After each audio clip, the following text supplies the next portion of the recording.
20 വർഷം വരെ ശിക്ഷ ലഭിക്കാവുന്ന ലഹരി കേസിൽ നിന്ന് ചാലക്കുടിയിലെ ബ്യൂട്ടി പാർലർ ഉടമ ഷീല സണ്ണിയെ രക്ഷിച്ചത് സിനിമാ കഥയെ വെല്ലുന്ന ട്വിസ്റ്റ്. കേസിന്റെ പല ഘട്ടങ്ങളിലും അവിശ്വസനീയമെന്ന് തോന്നും വിധം ഭാഗ്യം ഷീല സണ്ണിക്ക് തുണയായി. അവരെ കൊടുക്കാനായി യഥാർത്ഥ LSD സ്റ്റാമ്പ് തന്നെ വാങ്ങാൻ തീരുമാനിച്ചത് ഷീലയ്ക്ക് ജയിൽ ശിക്ഷ ഉറപ്പുവരുത്തുക എന്ന ലക്ഷ്യത്തോടെ തന്നെയായിരുന്നു. എന്നാൽ 3 മാസത്തിനു ശേഷം കാക്കനാട്ടെ അനലറ്റിക്കൽ ലാബിലെ പരിശോധനാ ഫലം നെഗറ്റീവ് ആയതോടെ ഷീല കേസിൽ നിന്നും കുറ്റവിമുക്തയായി. ആഫ്രിക്കക്കാരിൽ നിന്നാണ് ലഹരി വാങ്ങിയത്. ഈ ആഫ്രിക്കക്കാരൻ വ്യാജനാണ് നൽകിയതെന്നാണ് വിലയിരുത്തൽ. അവിശ്വസനീയമെന്ന് തോന്നും വിധം ഭാഗ്യം ഷീല സണ്ണിക്ക് തുണയായി. അവരെ കൊടുക്കാനായി യഥാർത്ഥ LSD സ്റ്റാമ്പ് തന്നെ വാങ്ങാൻ തീരുമാനിച്ചിരുന്നു. പക്ഷേ അവർ വാങ്ങിയ ലഹരി പരിശോധനയിൽ പോസിറ്റീവ് ആയിരുന്നില്ല. LSD സ്റ്റാമ്പ് ശരിയായി സൂക്ഷിച്ചില്ലെങ്കിൽ പരിശോധനാ ഫലം നെഗറ്റീവ് ആയിരിക്കുമെന്ന് എക്സൈസ് ഉദ്യോഗസ്ഥർ ചൂണ്ടിക്കാണിക്കുന്നു. ആഫ്രിക്കക്കാരൻ പറ്റിച്ചതല്ല എങ്കിൽ പ്രതികളുടെ അശ്രദ്ധയും അറിവില്ലായ്മയും ആകാം ഷീലയ്ക്ക് തുണയായത് എന്ന നിഗമനവുമുണ്ട്. രാസപരിശോധനാ ഫലം നെഗറ്റീവ് ആയതുകൊണ്ട് മാത്രമാണ് ഷീല സണ്ണിയെ രക്ഷിച്ച ട്വിസ്റ്റ് കഥയിലുണ്ടായത്. കുറ്റം ചെയ്തിട്ടില്ല എന്ന ഷീലയുടെ വാക്കുകൾ വിശ്വാസത്തിലെടുക്കാൻ ചില ഉന്നത ഉദ്യോഗസ്ഥർ എക്സൈസ് വകുപ്പിലുണ്ടായതും അവർക്ക് തുണയായി. ഷീല സണ്ണി റിമാൻഡിലായി ഒരാഴ്ച പിന്നിട്ട ശേഷമാണ് എക്സൈസ് അസിസ്റ്റന്റ് കമ്മീഷണറായിരുന്ന D. ശ്രീകുമാറിന്റെ നേതൃത്വത്തിലുള്ള അന്വേഷണ ഉദ്യോഗസ്ഥർ കസ്റ്റഡിയിൽ വാങ്ങി ചോദ്യം ചെയ്തത്. 3 ദിവസമാണ് ചോദ്യം ചെയ്യൽ തുടർന്നത്.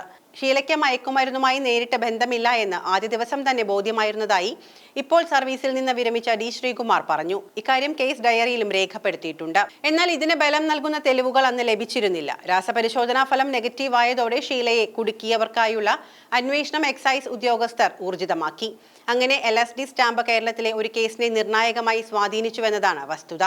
നിയമവിരുദ്ധ ലാബുകളിൽ ഉൽപ്പാദിപ്പിക്കപ്പെടുന്ന ക്രിസ്റ്റൽ രൂപത്തിലുള്ള ലൈസർജിക് ആസിഡ് ഉൽപ്പന്നമാണ് LSD. പക്ഷേ സ്റ്റാമ്പ് രൂപത്തിൽ വിതരണത്തിനെത്തുമ്പോൾ ചെറു കയ്പ് രുചിയുള്ള ദ്രാവക രൂപത്തിലേക്ക് ഇതിനെ മാറ്റം വരുത്തുന്നു. മൂഡ് എലവേറ്ററായാണ് LSD ഉപയോഗിക്കപ്പെടുന്നത്. DJ പാർട്ടികളിലും മറ്റും ആഘോഷത്തിനും നൃത്തത്തിനും കൊടുമ്പിരി കൊള്ളുമ്പോൾ സംഗീതത്തെയും താളത്തെയും കാതുകളിലൂടെ സ്വന്തം മനസ്സിനും ശരീരത്തിനും പൂർണ്ണമായും ഉൾക്കൊള്ളാൻ LSD സഹായിക്കുമെന്നാണ് അവകാശവാദം. ചാലക്കുടി വ്യാജലഹരി മരുന്ന് കേസിലെ മുഖ്യപ്രതി നാരായണദാസിന്റെ അറസ്റ്റ് രേഖപ്പെടുത്തിയിരുന്നു. നാരായണദാസ് ഏറെ നാളായി ഒളിവിലായിരുന്നു. ബംഗളൂരുവിൽ നിന്ന് നാരായണദാസിനെ സംഘം പിടികൂടി. നാരായണദാസിന്റെ മുൻകൂർ ജാമ്യാപേക്ഷ സുപ്രീം കോടതി തള്ളിയിരുന്നു. മുൻകൂർ ജാമ്യം നിഷേധിച്ച ഹൈക്കോടതി വിധിക്കെതിരെ നാരായണദാസ് നൽകിയ അപ്പീലിൽ ഇടപെടാൻ സുപ്രീം കോടതി വിസമ്മതിക്കുകയായിരുന്നു. നാരായണദാസ് നൽകിയ രഹസ്യ വിവരം അനുസരിച്ചാണ് ഷീലയെ അറസ്റ്റ് ചെയ്തത് എന്ന് എക്സൈസ് ഇൻസ്പെക്ടർ വെളിപ്പെടുത്തിയിരുന്നു. തുടർന്ന് നാരായണദാസിനെതിരെ കേസെടുക്കുകയായിരുന്നു. കള്ളക്കേസ് ഉണ്ടാക്കാനായി ലഹരിമരുന്ന് നാരായണദാസ് ശേഖരിച്ചതാണെങ്കിൽ ഷീലയ്ക്കെതിരെ ചുമത്തിയ കുറ്റങ്ങൾ ഇയാൾക്കും ബാധകമാകുമെന്നും കോടതി വ്യക്തമാക്കിയിട്ടുണ്ട്. വ്യാജാരോപണങ്ങൾ വിഷലിപ്തമാണ് എന്നും തെറ്റായ പരാതികളിൽ തകരുന്നത് ഇരകളുടെ ജീവിതമാണ് എന്നും ഇത്തരം പരാതികൾ ഉന്നയിക്കുന്നവർക്ക് അർഹിക്കുന്ന ശിക്ഷ നൽകുമെന്നും ഹൈക്കോടതി നിരീക്ഷിച്ചിരുന്നു.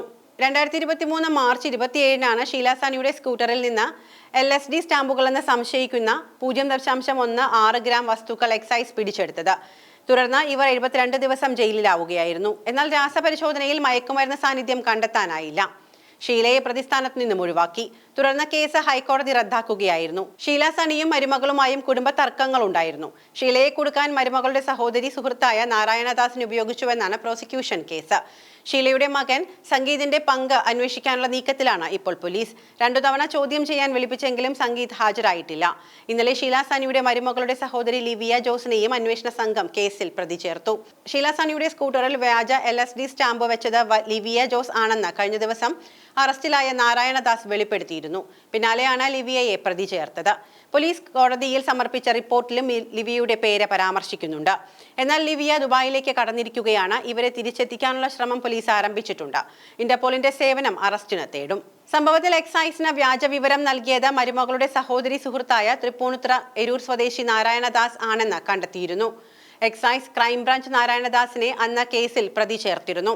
അതിനിടയിലാണ് കേസ് പോലീസിന് കൈമാറാൻ ഹൈക്കോടതി നിർദ്ദേശിച്ചതും കൊടുങ്ങല്ലൂർ ഡിവൈഎസ്പിയുടെ നേതൃത്വത്തിലുള്ള സംഘം അന്വേഷണം ആരംഭിച്ചതും. മരുമകളുടെ സ്വർണം പണയം വെച്ചതുമായി ബന്ധപ്പെട്ട ഷീലയുടെ കുടുംബവും മരുമകളുടെ കുടുംബവും തമ്മിൽ തർക്കമുണ്ടായിരുന്നുവെന്നാണ് വിവരം.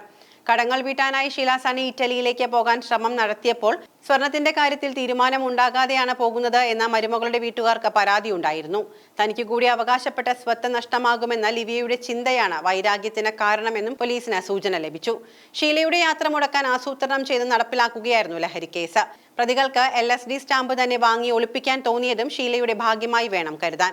മറ്റേതെങ്കിലും ലഹരി വസ്തുക്കളാണ് ഒളിപ്പിച്ചിരുന്നത് എങ്കിൽ പരിശോധനാ ഫലത്തിൽ ഇത്തരം മാറ്റം വരാനിടയില്ല. രാസപരിശോധനാ ഫലം നെഗറ്റീവായതോടെ ഷീലയെ കുടുക്കിയവർക്കുള്ള അന്വേഷണം എക്സൈസ് വകുപ്പ് ഊർജിതമാക്കിയിരിക്കുകയാണ്.